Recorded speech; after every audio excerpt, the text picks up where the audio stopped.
Hello, I'm Debbie Bell hosking for Finextra TV here at EBAday 2023 in Madrid, and I'm joined by Marc Recker of Deutsche Bank. And Marc, a very warm welcome to you. Thank you, Debbie. We're going to be talking cross-border payments. So my first question has to be, what are the drivers you're seeing that are driving change in cross-border payments? There are actually a couple of things, but the most one is the ever-changing customer demand. You see a lot of things that are happening around us, but the biggest focus that we have is actually the demand of our clients. And that is actually translating into more transparent, speed and security that we need to do. A second important point is the regulatory agenda. You have the agenda of the G20, where they actually have their own view on how cross-border payments should look like globally in the next couple of years. Next one is the increased competition, also from non-banks, and the way how the financial industry can respond to that one, and also the lack of standardization and harmonization across the industry. Excellent, thank you. And there's a lot going on there. And just at the top of that list, you mentioned speed. So again, that word drive, but what is driving, do you think, this need or demand for faster cross-border payments, and what efforts are underway to enable this?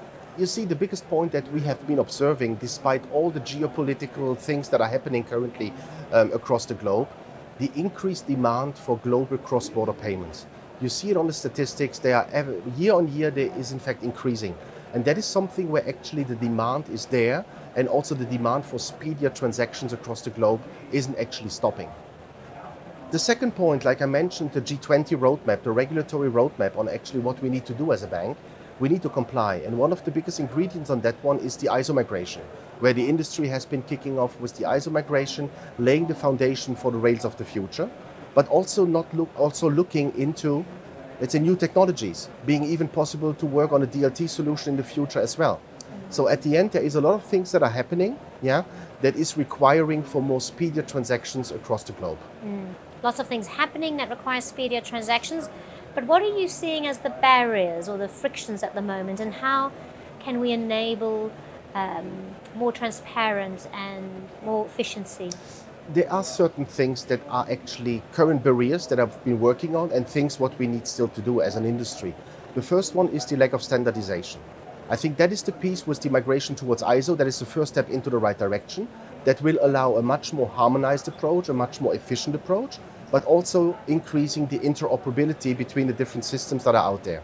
That is the one point. On the other side, it's also not everything can be solved by technology and standards.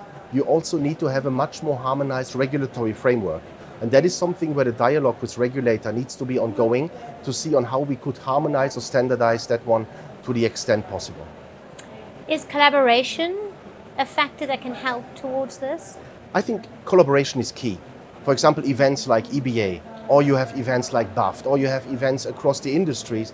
Those are the most important point where actually global transaction banks come together, discuss the items, and to see on how we can, in a collaborative approach, actually tackle those for the future.